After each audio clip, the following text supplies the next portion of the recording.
Hello students, आप सब कैसे हैं? आप सबकी बोर्ड्स की प्रिपरेशन कैसे चल रही है? आई होप आप सबकी बोर्ड्स की प्रिपरेशन अच्छी चल रही होगी। और अब आपका इकोनॉमिक्स का एग्जाम है, तो आज मैं आपके सामने एक अमेजिंग वीडियो लेके आया जिसके अंदर अपन कवर करेंगे जो इंडियन इकोनॉमिक्स के जो मोस्ट इंपोर्टेंट फैक्ट है, वो डेटाज एंड डेट्स है, वो सारी अपन एक वीडियो के अंदर कवर कर देंगे। इंडियन इकोनॉमिक्स के अंदर यदि आप पढ़ते हैं तो आपको देखने को मिलेगा कि वहां पर थाउजेंड ऑफ फैक्ट्स दे रखे हैं।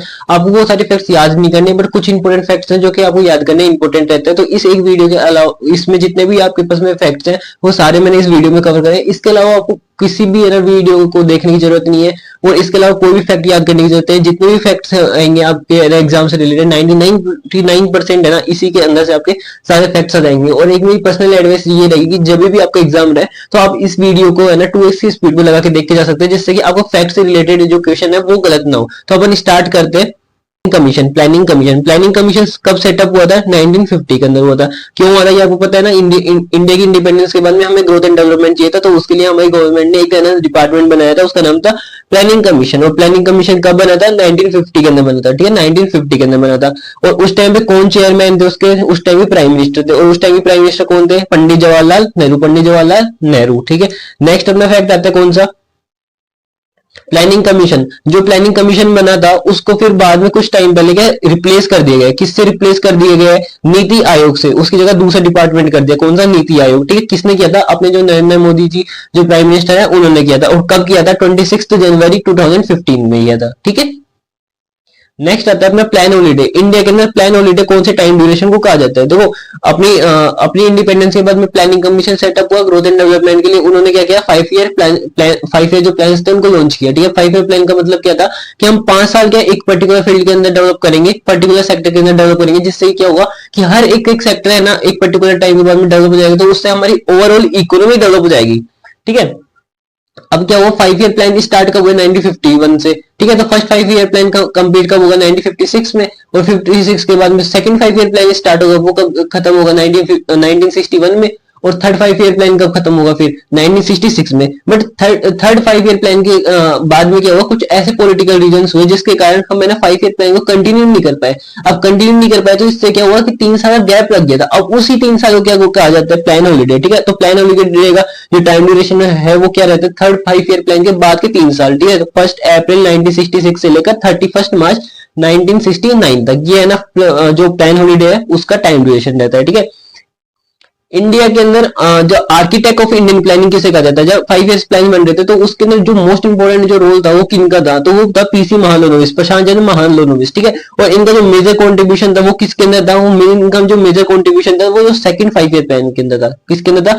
सेकंड 5 ईयर प्लान के अंदर था। ठीक है, सेकंड 5 ईयर प्लान के अंदर था। और पीसी महालनोबिस ने क्या किया था? इंडिया के अंदर आईएसआई का गठन किया था। आईएसआई मतलब इंडियन स्टैटिकल इंस्टीट्यूट। ठीक है, इंडियन स्टैटिकल इंस्टीट्यूट का उन्होंने क्या किया था? सेटअप किया था। ठीक है,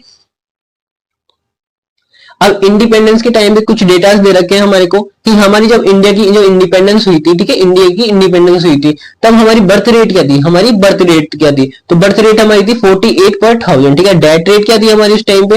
40 पर 1000। ठीक है, इन्फेंट मोर्टिलिटी रेट क्या थी? 218 पर 1000। ठीक है, लाइफ एक्सपेक्टेंसी रेट जो थी वो कितनी थी हमारी? 32 ईयर्स। ठीक है, लिटरेसी रेट क्या थी उस टाइम पे हमारी? 16%। ठीक है, जो कि बहुत कम थी। ठीक है, इंडिया के अंदर है ना ब्रिटिशर्स ने इंडिया के अंदर ट्रेड करने के लिए ब्रिटिशर्स ने क्या एक स्विस कैनल बनाई थी। स्विस कैनल ने एक क्या था? एक वाटरवे था जो एक शॉर्टकट था इंडिया के अंदर आने का और ट्रेड करने का। ठीक है, जहां से उनका जो टाइम ड्यूरेशन होता था वो रिड्यूस हो जाता था। ठीक है, तो वो स्विस कैनल कब बनना स्टार्ट हुई थी? वो स्विस कैनल बनना स्टार्ट हुई थी 1959 के अंदर। कब बनकर वो ना तैयार हुई जिससे कि हम वहां पर ट्रेड कर सके, ब्रिटिश ट्रेड कर सके इंडिया के आने और जाने के लिए? तो वो बनी थी 10 साल के बाद में। ठीक है, 10 साल के बाद ये बनके तैयार हो गई थी, जो कि 1969 के अंदर था। ठीक है, नेक्स्ट आता है हमारे इंडिया के अंदर कि हमारे इंडिया के अंदर जीएसटी आया था। ठीक है, जीएसटी का मतलब क्या है? Goods and services tax. Goods and services tax. पहले बहुत सारे इनडायरेक्ट टैक्स चलते थे हमारे इंडिया के अंदर, बट फिर क्या हुआ? कुछ टाइम पहले क्या हुआ कि हमारे कंट्री के अंदर सारे इनडायरेक्ट टैक्स को हटा दिया गया, सिर्फ एक ही इनडायरेक्ट टैक्स को रखा गया जो कि जिसका नाम है GST, goods and services tax. तो इसका एक्ट पार्लियामेंट में कब पास हुआ था? 29 मार्च को हुआ था 2017 के अंदर। ठीक है, और ये कब इफेक्ट में है? इसका इंप्लीमेंटेशन कब स्टार्ट हुआ इंडिया के अंदर? 1 जुलाई 2017 के अंदर। ठीक है, फर्स्ट ऑफिशियल सेंसस कब हुआ था इंडिया के अंदर?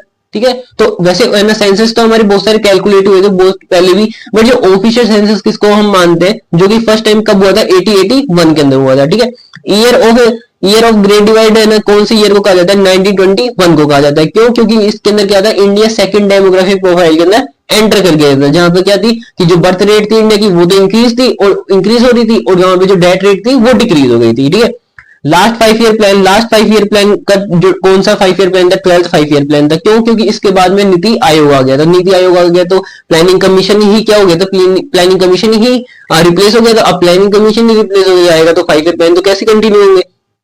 ठीक है, और जो 12th 5 ईयर प्लान का जो टाइम ड्यूरेशन था वो क्या था, 2012 से लेकर 2017। ठीक है, इंडिया के अंदर न्यू इकोनॉमिक पॉलिसी आई थी, एनईपी। ठीक है, न्यू इकोनॉमिक पॉलिसी, तो इंडिया के अंदर न्यू इकोनॉमिक पॉलिसी कब आई थी, 1991 के अंदर आई थी। ठीक है, इंडिया के अंदर अभी रिसेंटली डिमोनेटाइजेशन हुआ था। डिमोनेटाइजेशन का मतलब क्या होता है, नोटबंदी। अपने जो 500 और 1000 के जो नोट्स थे वो बैन हो गए थे। ठीक है, तो वो कब हुए थे, रिसेंटली कुछ टाइम पहले ही हुए थे, तो 8 नवंबर 2016 के अंदर हुए थे। ठीक है,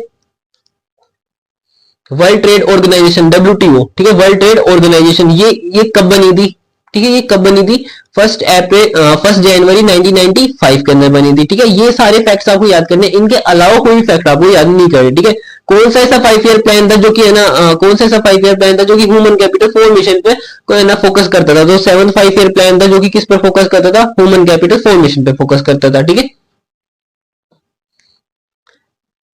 एटेब्लिशमेंट ऑफ ए गैट। ठीक है, WTO से पहले गैट चलता था, गैट एक ऑर्गेनाइजेशन का नाम था जिसका बाद में नाम क्या हुआ, क्या हुआ बताओ, WTO। ठीक है, WTO, तो WTO से पहले कौन सा ऑर्गेनाइजेशन था, गैट। तो गैट कब बना था, गैट का एटेब्लिशमेंट कब हुआ था, 1948 के अंदर हुआ था। ठीक है, और अब देखते हैं अपन कुछ फ्रीडम्स। ठीक है, कुछ कंट्री की फ्रीडम्स देखते हैं, कब फ्रीडम हुई। तो इंडिया की फ्रीडम कब हुई थी, 1947 के अंदर हुई थी। पाकिस्तान की भी इंडिया के साथ में हुई थी, 1947 के अंदर हुई थी। चाइना की कब हुई थी, 1949 के अंदर हुई थी, 2 साल में बाद में हुई थी हमारे इंडिया के। ठीक है, 5 ईयर प्लान कब कौन से कंट्री के अंदर आए थे, तो सबसे पहले आए थे इंडिया के अंदर। ठीक है, इंडिया के अंदर 5 ईयर प्लान कब आए थे, 1951 में आए थे। क्यों आए थे, क्योंकि प्लानिंग कमीशन थी वो 1950 में सेटअप हुई, और प्लानिंग कमीशन ने क्या किया था, 5 ईयर प्लान लॉन्च किए थे इंडिया में, तो 1 साल बाद में उन्होंने कर दिए थे। ठीक है, पाकिस्तान के अंदर कब हुआ, कब आया हमारा 5 ईयर प्लान, 2 साल के बाद में 1953 के अंदर आया। चाइना के अंदर कब आया, चाइना के अंदर 1956 के अंदर आया। ठीक है, अब इकोनॉमिक रिफॉर्म कब आए, ठीक है, चाइना के अंदर सबसे पहले इकोनॉमिक रिफॉर्म आया था 1978 में आया था। ठीक है, फिर पाकिस्तान में 10 साल बाद में आ गया 1988 में, और इंडिया में भी अपन ने पढ़े थे कि इकोनॉमिक रिफॉर्म कब आया था, 1991 के अंदर आ गया था। ठीक है, नेक्स्ट आता है कोल्ड वॉर। देखिए, कोल्ड वॉर चल रहा था जिसको माना जाता है ये सबसे बड़ा है ना युद्ध चला था। तो ये इसका टाइम ड्यूरेशन क्या रहा था, इसका टाइम ड्यूरेशन क्या रहा था, तो इसका टाइम ड्यूरेशन रहता है 1947 से लेकर 1991। यदि ये याद नहीं होता तो तुम ऐसे याद कर सकते हो कि इंडिया की इंडिपेंडेंस हुई तब तो ये स्टार्ट हुआ था, और इंडिया के अंदर जब इकोनॉमिक रिफॉर्म आया तब ये खत्म हो गया था। ठीक है, अब आते हैं चाइना के अंदर 1 चाइल्ड पॉलिसी आई थी। ठीक है, चाइना के अंदर क्या आई थी, 1 चाइल्ड पॉलिसी आई थी। तो कब आई थी, कब आई थी, 1979 के अंदर आई थी। बट इसके कारण है ना कुछ बहुत सारे नेगेटिव इंपैक्ट आने लगे थे वहां की इकोनॉमी पे, तो इसको बैन कर दिया गया था। और कब बैन कर दिया गया था, 2016 में, और इसको किससे रिप्लेस किया गया, 2 चाइल्ड पॉलिसी के साथ में इसको रिप्लेस किया गया। ठीक है, अपन वर्कर्स वाला चैप्टर पढ़ते हैं तो इकोनॉमी में कितने टाइप के वर्कर्स है ना, कितना परसेंट कंट्रीब्यूट करते हैं।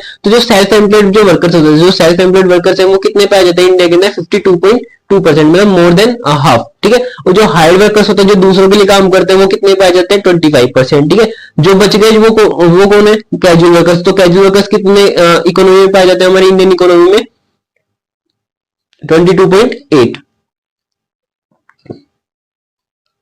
ठीक है, अब रेट ऑफ अनएम्प्लॉयमेंट, कोई भी बोल दे, क्वेश्चन भी आ सकता है, न्यूमेरिकल भी आ सकता है आईडी के अंदर से, ये कि है ना रेट ऑफ अनएम्प्लॉयमेंट हम कैसे निकाले। तो उसका एक फॉर्मूला होता है कि अनएम्प्लॉयड जो भी पर्सन है उनको तो अपन क्या रख देंगे, न्यूमेरेटर में रख देंगे, डिनोमिनेटर में हम रख देंगे लेबर फोर्स को, मल्टीप्लाई कर देंगे हम केस को 100 से। ठीक है, तो इससे क्या होगा, हमारा निकल जाएगा रेट ऑफ अनएम्प्लॉयमेंट। ठीक है, और लेबर फोर्स निकालना हो तो कैसे निकालेंगे, लेबर फोर्स निकालना होगा तो हम कैसे निकालेंगे, लेबर फोर्स हम ऐसे निकाल सकते हैं कि जो वर्क फोर्स है उसके अंदर से प्लस कर देंगे अनएम्प्लॉयड पर्सन को, तो हमारे पास में क्या जाएगा, लेबर फोर्स आ जाएगा। ठीक है, पार्टिसिपेशन रेट निकालनी हो, पार्टिसिपेशन रेट मतलब अनएम्प्लॉयमेंट जो रेट थी उसका अपोजिट, तो पार्टिसिपेशन रेट निकालनी हो तो हम कैसे निकालेंगे, जो टोटल वर्क फोर्स है उसको न्यूमरेटर में रख देंगे, टोटल पॉपुलेशन को डिनोमिनेटर में, मल्टीप्लाई बाई 100, तो हमारे पास में क्या आ जाएगी, पार्टिसिपेशन रेट आ जाएगी। ठीक है, 75% of workforce found in the rural area, ठीक है, 25% इन अर्बन एरिया।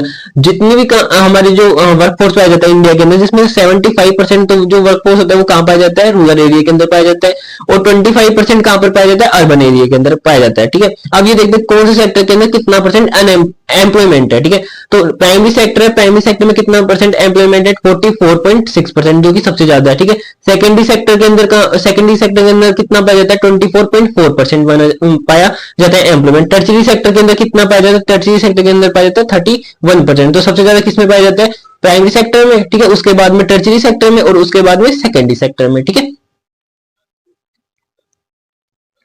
अब आता है establishment of RBI, reserve bank of India, ठीक है। रिजर्व बैंक ऑफ इंडिया को अपन क्या कहते हैं, सेंट्रल बैंक ऑफ इंडिया। तो सेंट्रल बैंक ऑफ इंडिया की कहना जो एस्टेब्लिशमेंट कब हुआ था इंडिया के अंदर, 1935 के अंदर हुई थी, ठीक है। बैटल ऑफ प्लासी कभी स्टार्ट हुआ था, कब हुआ था, 1757 के अंदर हुआ था, ठीक है। इंट्रोडक्शन ऑफ रेलवे, इंडिया के अंदर क्या किया था, ब्रिटिशर्स ने रेलवे का इंट्रोडक्शन किया था, ठीक है, रेलवे को चलवाया था, रेल चलवाई थी, ठीक है। तो कब चलवाई थी, ठीक है, 1850 के अंदर रेलवे का जो कंसेप्ट है इंडिया के अंदर आ गया था, ठीक है। और कब ये स्टार्ट हुई थी, ये फर्स्ट टाइम जो रेल जो चली थी वो कब चली थी, 16 अप्रैल 1853 में चली थी। और कहां से कहां तक चली थी, बॉम्बे टू थाने चली थी, ठीक है।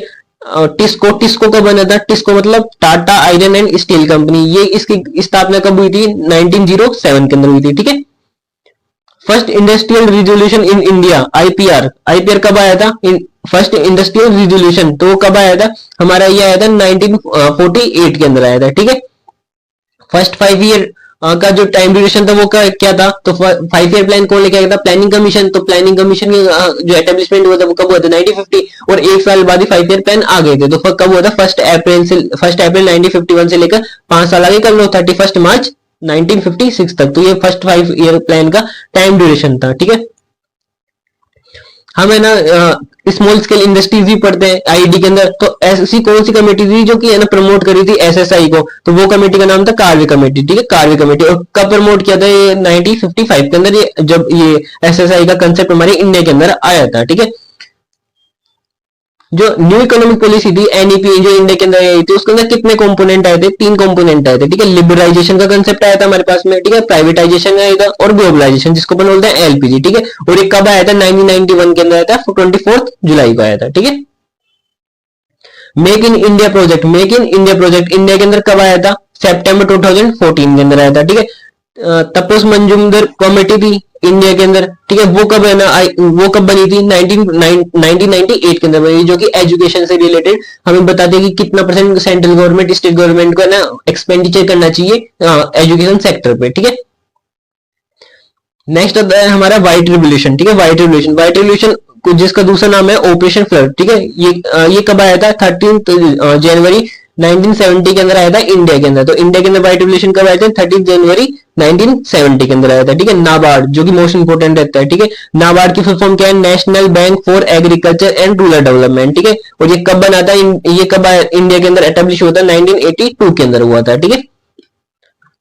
तानवा, ठीक है, तानवा भी इंपोर्टेंट है। तानवा की फुल फॉर्म क्या है, तमिलनाडु वुमेन्स इन एग्रीकल्चर, ठीक है। ये इंडिया के अंदर कब आया था, मतलब कि ये तमिलनाडु के अंदर कब ये एस्टेब्लिश हुआ था, 1980 के अंदर एस्टेब्लिश हुआ था, ठीक है। एक और बोर्ड बना था इंडिया के अंदर जो कि पोल्यूशन कंट्रोल का काम करता है, जिसका नाम था सीपीसीबी। सीपीसीबी की फुल फॉर्म क्या हुई, सेंट्रल पोल्यूशन कंट्रोल बोर्ड, ठीक है। और ये कब इंडिया के अंदर है ना एस्टेब्लिश हुआ था, 1974 के अंदर हुआ था, ठीक है। ग्रीन रेवोल्यूशन कब आया था, तो बेसिकली ग्रीन रेवोल्यूशन इंडिया के अंदर जो आया था उसका एक टाइम ड्यूरेशन फिक्स नहीं है, बट उसको ये माना था कि 1965 के अंदर था, मतलब 1960s के अंदर ग्रीन रेवोल्यूशन इंडिया के अंदर आ गया था, ठीक है, जिसके अंदर अपन एचवाईवी सीड्स यूज करते हैं, ठीक है।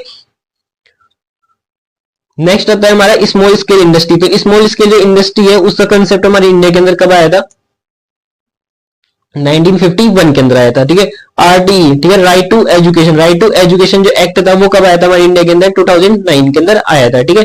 बेटी बचाओ बेटी पढ़ाओ ये वाला जो पॉलिसी थी इंडिया के अंदर वो कब आई थी, 2015 के अंदर आई थी। सर्व शिक्षा अभियान, सर्व शिक्षा अभियान कब आया था हमारे इंडिया के अंदर, 2001 के अंदर आया था। एनवायरमेंट प्रोटेक्शन एक्ट इंडिया के अंदर कब आया था, 1986 के अंदर आया था। ग्रेट लीप फॉरवर्ड ये कहां पर आया था? चाइना के अंदर आया था। ठीक है, कहां पर आया था? चाइना के अंदर आया था। कब आया था? 1958 के अंदर आया था। ठीक है, ग्रेट प्रोक्लेशन कल्चर रिवोल्यूशन, ठीक है, ग्रेट प्रोक्लेशन कल्चर रिवोल्यूशन ये भी कहां पर आया था? चाइना के अंदर आया था।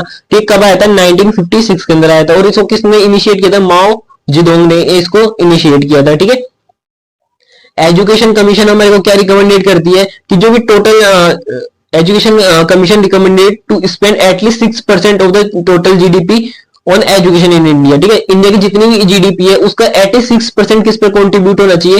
एजुकेशन पर कॉन्ट्रीब्यूट होना चाहिए। कौन बताता है? एजुकेशन कमीशन बताता है। ठीक है, पाकिस्तान के अंदर जो 5 ईयर प्लान है, पाकिस्तान के अंदर जो 5 ईयर प्लान है उनको किस नाम से जाना जाता है? उनको किस नाम से जाना जाता है? उनको जाना जाता है मिड टर्म डेवलपमेंट प्लान के नाम से उनको जाना जाता है। ठीक है, तो बेसिकली आपके जो आईडी के जो मोस्ट इंपोर्टेंट फैक्ट्स थे वो 50 मैंने कवर करे थे। इतने ही आपको फैक्ट्स याद करने, इसके अलावा कोई भी फैक्ट्स आपको याद नहीं करने। ठीक है, एग्जाम देने जाओ तो ये फैक्ट्स देना जरूर से 2x स्पीड पे देखकर जाने, जैसे कि आपको कोई भी फैक्ट, कोई भी डेट, कोई भी जो इंपोर्टेंट डेटा है वो गलत ना हो। ठीक है, और जो ये मोस्टली चांसेस रहेंगे कि अगर कोई स्टेटमेंट के अंदर कोई क्वेश्चन आ जाए या आपके जो शॉर्ट क्वेश्चन होते हैं एमसीक्यूज में तो कॉलम उसके अंदर से ये क्वेश्चन आ सकते हैं, तो आप इनको गलत मत करना। और एग्जाम देने जाओ तो इसको 2x स्पीड में जरूर से देख के जाना, ज्यादा आपको टाइम कंज्यूम नहीं होगा। और आपको कुछ भी रिलेटेड डाउट है आपको अकाउंटेंसी से, इकोनॉमिक्स से या बिजनेस स्टडीज से, तो आप कमेंट बॉक्स में बता सकते हैं, मैं डेफिनेटली आपकी हेल्प करूंगा।